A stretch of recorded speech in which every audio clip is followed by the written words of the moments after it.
Hello students, this is Siddharth Mehta, Center Director of Career Launcher Bhilai and Mentor for MBA Entrance Exams. आज के इस video में मैं बात करने वाला हूँ MBA as a career option, best option क्यों है। मैं सारी बात करने वाला हूँ कि क्यों MBA बेस्ट करियर ऑप्शन है, कौन MBA के एग्जाम कर सकता है, दे सकता है, MBA कर सकता है, MBA एज अ प्रोग्राम का स्ट्रक्चर क्या होता है, इंपॉर्टेंट एंट्रेंस एग्जाम्स क्या होती है, प्लेसमेंट क्या होता है। तो watch this video to get complete information about MBA as the entrance exam. So first thing, why you should do MBA? क्यों MBA करना चाहिए? तो अगर आप अपने करियर के पॉइंट ऑफ व्यू से सोचें तो कोई भी इंसान से अगर पूछा जाए कि what are you looking for in your career, तो वो इन 3-4 चीज़ों में बात करेगा। First is of course money, पैसे होने चाहिए। सेकेंड इज प्रोफाइल अच्छा होना चाहिए। तीसरा इज डेजिग्नेशन, शो ऑफ करने वाली चीज़ अच्छी होनी चाहिए। लर्निंग अच्छी होनी चाहिए, काम चैलेंजिंग होना चाहिए। यही तो कुछ पैरामीटर्स हैं। ऐसा कौन सा करियर ऑप्शन है जो आपको इन सारे पैरामीटर्स में अगर आप देखें तो it will give you good result? MBA is that career option. I will talk more about it in the later part of the video, but if you are looking for a career option which gives you good placement opportunity, money earning wise, learning opportunity, if you are looking for a career जिसमें profile अच्छा हो, challenging काम हो, तो MBA is the career option for you. Next question आता है कि MBA कौन कर सकता है? क्या सिर्फ कॉमर्स स्ट्रीम के लोग करते हैं? बिल्कुल गलत मिथ है ये। और ये मिथ ना खास करके मैंने देखा है कि टियर 2 टियर 3 टाउन के लोगों में ज्यादा है कि अगर इंजीनियरिंग किया है तो MBA क्यों करेगा। इनफैक्ट सारे टॉप IIMs की अगर बात करें तो वहां पर जो बैच प्रोफाइल को अगर देखेंगे तो इंजीनियरिंग के काफी सारे स्टूडेंट्स हैं। In fact 60 to 70% of the students in all the top IIMs and business schools are from engineering background. There are students from commerce background. Humanities के लोग MBA कर सकते हैं। इनफैक्ट MBA कॉलेजेस में अब एक्स्ट्रा वेटेज भी दिया जाता है अगर आप चार्टेड अकाउंटेंट हैं, डॉक्टर हैं, लॉयर हैं। मैंने खुद MBA किया है XLRI जमशेदपुर से 2006 में, और मेरे बैच में चार्टेड अकाउंटेंट्स भी थे, डॉक्टर्स भी थे, ऑफकोर्स इंजीनियर्स और कॉमर्स ग्रेजुएट तो थे। इनफैक्ट आर्मी से भी जो लोग थे वो भी आए थे। तो MBA as a career is something जिसमें चाहते हैं कॉलेजेस कि डाइवर्स फील्ड के लोग आए। तो एवरीबडी कैन डू MBA। इस चीज को दिमाग से निकाल देना चाहिए कि MBA is meant for a specific field. उसका सिंपल सा रीजन ये है कि कॉर्पोरेट कंपनीज में जब डिसीजन मेकिंग पोजीशन में जाते हैं तो वहां पर बैकग्राउंड से ज्यादा एक्सपोजर और एक्सपीरियंस मैटर करता है।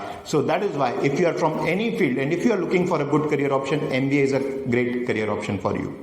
देन नेक्स्ट क्वेश्चन जो हमारे दिमाग में आ सकता है, आखिर MBA का स्ट्रक्चर क्या है, करिकुलम क्या है? तो देखिए, करिकुलम जैसी चीज़ों से मैं यहाँ बहुत ज़्यादा बोर तो नहीं करने वाला, बट 2 साल का कोर्स होता है टिपिकली अगर इंडिया में बात करें। Of course there are few variants also. कुछ कॉलेजेस जो है 1 ईयर का कोर्स भी लेकर के आए हैं, लेकिन उसमें वर्क एक्स जरूरी होता है। तो टिपिकली अगर मैं बात करूं तो it is a 2 year programme.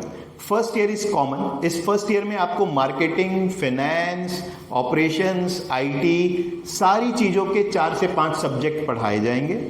Then after first year you do your internship which is a compulsory internship और पेड इंटर्नशिप होती है। इनफैक्ट टॉप IIMs में इंटर्नशिप का जो स्टाइपेंड होता है that is 1.5 lakh to 2 lakh, इतना स्टाइपेंड होता है। सेकेंड ईयर में यू चूज योर स्पेशलाइजेशन। आपको मार्केटिंग में करना है, फाइनेंस में करना है, IT में करना है, ये आप सेकेंड ईयर में चूज करते हो। तब तक के आपको काफी एक्सपीरियंस भी हो गया रहता है, आप इंटर्नशिप भी कर लिए रहते हो। And after the 2 year usually जो टॉप 20 स्कूल से प्लेसमेंट कैंपस से ही हो जाता है। तो this is the entire structure of MBA। एक क्लासेस में किस तरीके की चीजें होती, केस स्टडी बेस्ड लर्निंग होती। तो आपके सामने कॉर्पोरेट कंपनीज के केसेस आते हैं, रियल लाइफ के केसेस आते हैं। कोई मूवी अगर बहुत ज्यादा सक्सेसफुल हुई है तो उसके बारे में डिस्कशन होगा। तो इस तरीके के केसेस, और क्योंकि क्लास में जैसा कि मैंने बताया सभी फील्ड के लोग होते हैं तो काफी डाइवर्स पर्सपेक्टिव सुनने को मिलते हैं। तो learning value is very high. तो the curriculum is mostly case based plus mix of theoretical and practical. तो आपके दिमाग में यह आ सकता है कि ये फाइनेंस, मार्केटिंग, IT ये क्या है? ये डिफरेंट टाइप ऑफ स्पेशलाइजेशन है जो मैं अभी बात कर रहा था। सेकेंड ईयर में आपको स्पेशलाइजेशन चूज करना होगा। तो स्पेशलाइजेशन जो टिपिकली होती हैं वो marketing, finance, operations, HR, IT इनमें होती है, right? Almost all the colleges will give you options to do specialization in one of these fields. और पता है सबसे अच्छी बात क्या है, आप किसी भी कंपनी को उठा करके देख लीजिए, किसी भी फील्ड की। सो फॉर एग्जांपल आपने हिंदुस्तान यूनिलीवर्स को उठाया, that is an FMCG company. इस कंपनी में मार्केटिंग डिपार्टमेंट भी होगा, फाइनेंस डिपार्टमेंट भी होगा, आईटी डिपार्टमेंट भी होगा, ऑपरेशन डिपार्टमेंट भी होगा, एचआर डिपार्टमेंट भी होगा। इन्फोसिस को उठाते हैं, इन्फोसिस में भी ये सारे डिपार्टमेंट होंगे, ठीक है, which is of course an IT company. अगर अब मैं बात करता हूं सर्विस कंपनी की, फॉर एग्जांपल एयरटेल, तो एयरटेल में भी मार्केटिंग डिपार्टमेंट भी होगा, सेल्स का डिपार्टमेंट है, फाइनेंस का डिपार्टमेंट है, ऑपरेशंस डिपार्टमेंट है, एचआर डिपार्टमेंट है। ये बात मैं क्यों बता रहा हूं, क्योंकि एमबीए एक ऐसी चीज है कि आप ना सेक्टर चेंज कर सकते हो। अगर आप एचआर में स्पेशलाइजेशन किए हो या मार्केटिंग में स्पेशलाइजेशन किए हो, तो आप इस फील्ड से जुड़े हुए मार्केटिंग से you can work across the industry, sector specific नहीं है। अगर आपने सिर्फ फॉर एग्जांपल इंजीनियरिंग किया कंप्यूटर साइंस में या मैकेनिकल में, तो स्कोप लिमिटेड होता है। मैं ये नहीं कह रहा हूं कि इंजीनियरिंग बुरा है, मैं सिर्फ स्कोप की यहां पर बात कर रहा हूं। तो that is another advantage of doing MBA. इस दिमाग में आ रहा होगा कि प्लेसमेंट कैसी है, प्रोफाइल कैसी मिलती है। तो हम बात करते हैं भैया पैसे कमाने, तो पैसे तो एमबीए में ही है। मैं क्यों ऐसा बोल रहा हूं, देखते हैं। अगर इंडिया की टॉप 10 to 12 कॉलेजेस की बात करें, जिसमें 6 आईआईएम आ जाएंगे, एक्सएलआरआई, एफएमएस, एसपीजेन, आईआईएफटी, तो इन कॉलेजेस में 30 लाख प्लस का पैकेज जा रहा है। आप रिकॉर्ड उठा के देख सकते हैं, वेबसाइट में अवेलेबल होंगे। अगर अगले 20 कॉलेजेस की बात करें, एनएमआईएमएस हो गए, सिम्बायोसिस हो गया, एमबीआई गुड़गांव हो गया, तो इन कॉलेजेस में the average placement is around 20 से 25 लाख के बीच में कुछ, तो which is a big figure. Then अगले 20 में अगर मैं जाऊं, जिसमें कि great lakes, KJ Somaiya, TAPMI, ये कोई रैंकिंग नहीं है, मैं बस आपको एक क्लस्टर बता रहा हूं। 4 आईएमटी गाजियाबाद, यहां पर placement is around 17 to 20 lakh. मतलब अगर टॉप 50 कॉलेजेस में भी होता है तो 100% प्लेसमेंट कम से कम 15 लाख का आपका लग जाएगा। सो that is why it is a good option. दिमाग में ये भी बात आ रही होगी कि कितनी सीट्स हैं इन 50 कॉलेजेस में। 50 कॉलेजेस में अगर मैं बात करूं, सिर्फ आईएम्स में 5500 सीट्स है। There are more than 20 IIMs. IIMs में 5500 के आसपास सीट्स हैं। बाकी कॉलेजेस को मैं मिला लूं तो ये जो सीट्स की हम बात कर रहे हैं, that will be around 12 to 15,000, which is a big number, काफी बड़ा नंबर है। ये सिर्फ टॉप 50 कॉलेजेस का है। उसके बाद जैसे जैसे मैं नीचे जाता हूं, प्लेसमेंट अपॉर्चुनिटीज बढ़ती जाती हैं। एमबीए में प्रोफाइल आपको किस तरीके की मिलती है, आप जब किसी कंपनी को ज्वाइन कर रहे हो टॉप 40-50 कॉलेजेस से एमबीए करने के बाद, so you are joining at a mid level management, senior level management में भी कर सकते हो, प्रोवाइडेड पहले का थोड़ा सा वर्क एक्सपीरियंस है, बट मिड मैनेजमेंट में तो आप ज्वाइन करते ही हो। आप ज्वाइन करते हो तो ट्रेनी का नाम दिया जाता है या एसोसिएट का नाम दिया जाता है, बट एक साल में that converts to senior manager, AVP, depending upon what kind of designation does the company gives. So placement wise and profile wise, it is a very good option. ये भी तो बात कर लिए, बट अब बात करते हैं यहाँ तक जाते कैसे हैं, which are the exams. So the biggest exam is Common Admission Test (CAT).